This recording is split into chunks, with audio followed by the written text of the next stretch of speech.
The Lord be with you. and with your spirit. A reading from the Holy Gospel according to John. Glory to you, O Lord.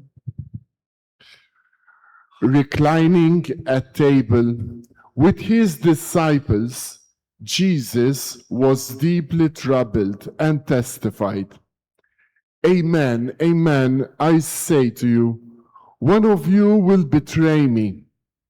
The disciples looked at one another, at a loss as to whom he meant.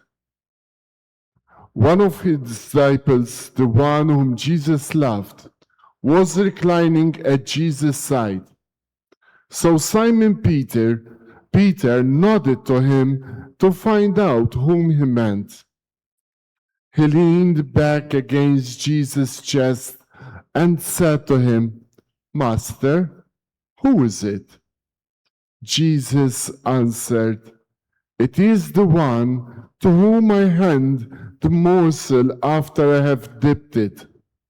So he dipped the morsel and took it and handed it to Judas, son of Simon the Iscariot. And after Judas took the morsel, Satan entered him. So Jesus said to him, "What you are going to do it quickly." Now, none of those reclining at table realized why he said this to him.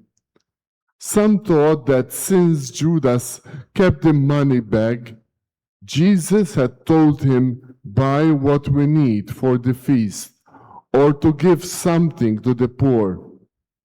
So Judas took the morsel and left at once, and it was night. When he had left, Jesus said, "Now is the Son of Man glorified, and God is glorified in him.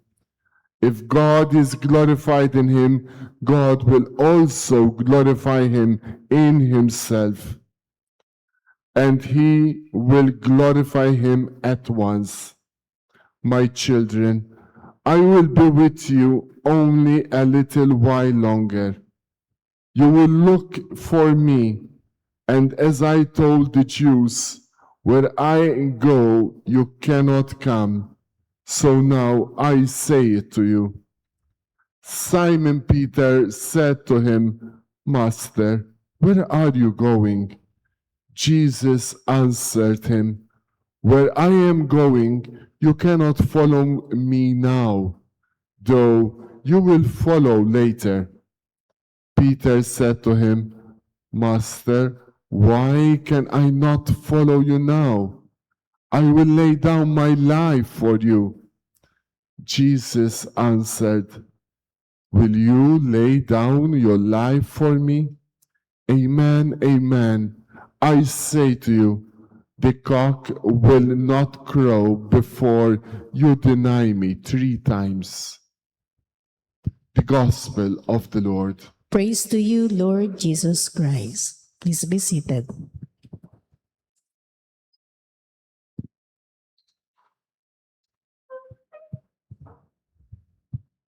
Praise be Jesus Christ. Now and forever. Good morning, dear friends. And the Holy Tuesday ngayon, di naman po bawal ngumiti, but we are already in the thick of the story or inside the story of the Holy Week. To our online parishioners, thank you for praying with us. Kahapon, sinimulan natin ang paglalakbay sa Betania. At Betania ang bahay ni Martha, Maria at Lazaro. And yesterday, the contrast was given to us between the attitude of Mary of Bethany and Judas. Mary wanted to give her all, binuhos lahat 1 litro ng pabango sa paa ni Jesus to show how much she loves Jesus, that she's ready to give all. And the same will be reciprocated by Jesus on Good Friday, when he will also be ready to give his all for all of us. This Holy Tuesday, we are given another contrast. The contrast between Judas and Peter. In the beginning of the gospel, right away, the writer of the Gospel of John tells us that Jesus declared to his disciples at the Last Supper, "One of you will betray me. Isa sa inyo ay magkakanulo sa akin." In Greek, there is a beautiful word that John used for it, paradidomi. Paradidomi is to hand over. Ang pagkakanulo o ang betrayal ay, in Greek, the visual really is handing over. Ibibigay mo, ipapain mo sa mga kaaway ang kaibigan mo. Paradidomi is not just your ordinary betrayal of abandoning your friend in the moment of need, but it's really more of handing over a friend to the enemy, feeding your friend to the wolves. And it was really painful for Jesus to realize that one of them will paradidomi, one of them will betray him. And yet he gave him a chance up to the last minute. The Lord gave Judas a chance. He gave him the morsel of bread, as if to tell him, my body, the bread that I eat, I share with you. Do not abandon me. Do not betray me. That was the last appeal of Jesus to Judas. Ito, tinapay. Sa lahat ng mga alagad ko, ikaw lang ang hahatian ko. Na parang sinasabi ni Jesus na sa lahat ng mga kasama ko ngayon, iiwan ko sa iyo ang pamana ko. And we know very well that the Eucharist is the inheritance or the treasure that we have inherited from Jesus himself, the body and blood. So sinasabi niya kay Judas, Judas, ito yung katawan ko na ibibigay ko para sa lahat. Ikaw lang ang bukod tangi na bibigyan ko ng kaperaso niyan. That was the last-ditch effort of Jesus to, in a way, invite Judas to make him realize na don't do it, Judas. But of course, we know the story and what will happen. So this Holy Tuesday, Judas is again at the center of the story, contrasting this with Peter. Peter, as always, mapusok ang kanyang loob. Sabi niya sa Panginoon, well, kung meron magbe-betray sa iyo, Lord, as for me, I will not do that. I will not betray you. Where you will go, I will go. Kung saan ka man pupunta, dun ako. And tinatanong ni Pedro si Jesus, saan ka pupunta, Lord? Because where I am going, I will follow you. Ang sabi ng Panginoon kay Pedro, lakas ng loob mo, Pedro. Sabi-sabi lang yan. No? Sinasabi mo lang yan. In reality, you cannot really follow me. Where I am going, you will not follow me. In a way, Jesus was predicting already the denial of Peter. But Peter insisted. No? Matigas din ang ulo ni Peter. Sabi niya, Master, why can I not follow you now? I will lay down my life for you. I will lay down my life for you. Sa loob ni Jesus, ang lakas talaga ng loob mong Peter. No? Kapal din ang mukha mo. No? Jesus answered to him, will you lay down your life for me? Really? Amen, amen, I say to you, the cock will not crow before you deny me 3 times. So if you enter into this story of the conversation between Jesus and his disciples, specifically with the figures of Judas and Peter, you see the contrasting attitudes towards the Lord. But in reality, deep inside, they will all deny him and betray him. just in different degrees. Maybe Judas was the greatest of them all, but Peter was no less than a sinner because he denied the Lord 3 times. And the other disciples were nowhere to be seen except John, who stayed with the Lord. What's the difference between Peter and Judas though?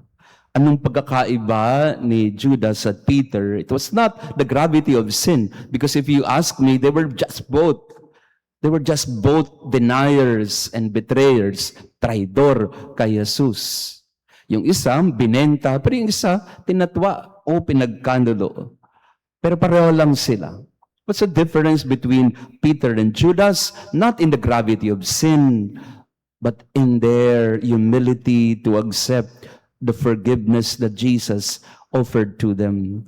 Their openness to the mercy of God. Later on, we will see that in the story. But for now, we are in this Last Supper scene, and we see the differences in the attitudes of people towards Jesus. Some pretended to be faithful like Peter. Others, in their mind, in their heart, they were already ready to deny him and to betray him. So we ask ourselves this Holy Tuesday, where are we in the story of the Holy Week? Where are we in the story of the last days of Jesus? Are we like Judas, already betraying the Lord? Are we like Peter, pretending to be faithful? Are we like the other disciples, nonchalant, showing to Jesus they are still there in the Last Supper, but in a matter of minutes and hours in the story, when Jesus proceeds to the Garden of Gethsemane, all of them, in fact, will go away and leave him behind. But we ask ourselves today, Holy Tuesday, Lord, am I still with you? Am I still following you? Am I still faithful to you? Or I have abandoned you already? Not just this Holy Week, but in my life so far, how have I been faithful to the Lord? Or have I abandoned Him already? Nakakatuwa po ang ating mga online parishioners kasi alam po nila yung mga detalye ng mga binibigay ko pong mga sharing. So yesterday, I decided po na magpagupit. Kita nyo naman, nagpagupit. Kasi nga po, mukha na akong halimaw dahil, yan.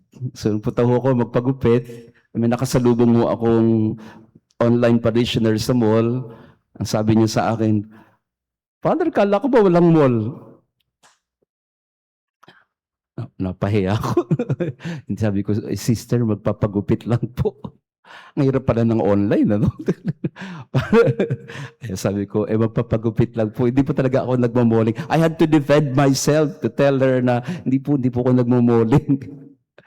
But that was a really good thing for me. It was really a very striking thing for me because totoo po, no, sabi ko talaga fasting tayo for the whole Holy Week, no, talagang let's be faithful to the Lord.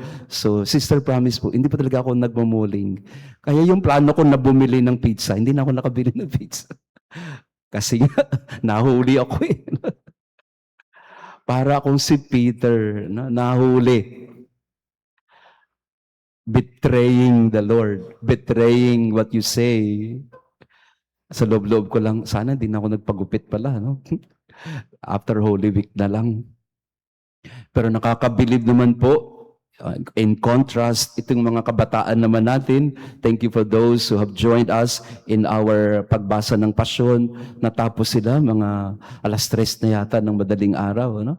Such fidelity and perseverance in reading and praying the Pasyong Mahal ni Jesus. Unlike their parish priest, nagpunta ng mall. But then again, that's really the essence and the message of the Holy Week. Faithfulness or betrayal? Shall we stick it out with the Lord or shall we go our own way? And this is always the case every day in our life, not just during the Holy Week, but every day. Jesus is always inviting us to partake in His table, in His banquet. But the invitation it always falls on deaf ears, and nobody listens really and comes. So in this Mass for the Holy Tuesday, we ask Jesus again, Lord, help me to stay with you. Help me to stay with you. Help me that in the midst of all the struggles and in spite of the confusion and doubts that I have in my life, help me to stay with you. Stay at your table. Stay in your journey to the cross. Stay with you so that I may also endure everything, overcome everything, and be with you in your victory as well.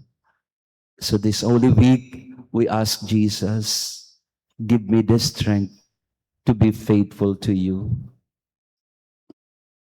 Praise be Jesus Christ. now and forever. Let us pray. Nourished by your saving gifts, we beseech your mercy, Lord, that by this same sacrament with which you have fed us in the present age, you may make us partakers of life eternal through Christ our Lord. Amen. Thank you again for coming to Mass. Maraming salamat po. Holy Monday, Holy Tuesday na ba kayo? Ituloy na ho natin to, no? Our current prayer is the prayer of Saint Padre Pio, stay with me, no? And maybe we reverse it. Let the Lord tell us, stay with me, iha, no? Stay with me, kapatid. I am enduring my passion for you, so the least you can do is stay with me. Amen? Pwede ba yun? Can we stay with the Lord? Wala na munang magmamall. Aray ko. Pagupit lang naman ho ako talaga. And also, we stick with the Lord. We stick with the Lord in everything that happens this Holy Week. Kung hindi man po talaga maiwasan at talaga magbabakasyon, go to church. May malapit naman ng simbahan doon sa kung nasaan kayo. At least attend the Paschal Triduum of Holy Thursday, of Good Friday, and Easter Vigil. Kahit yung tatlo na yon, no? Puntahan po natin para maging bahagi tayo. Wherever you are, follow the Lord, no? Follow the Lord. So, this Holy Week, let's stay with the Lord. Batiin natin si Ate Lani ng happy birthday, ang ating staff. Ayan. Asan ba si Lani? Tama ba? Andito ba si Lani? Birthday mo ba? Oo, birthday mo? Hindi? And then si Teo din yata yung ating sakristan. Yeah. And nakakatuwa yung mga kabataan natin, no? Hanggang madaling araw sila. So mamayang hapon, 4:00, we will have our Stations of the Cross. Ito po yung pag-ikot natin. Live Stations of the Cross po ito dahil may passion play din po sila, no?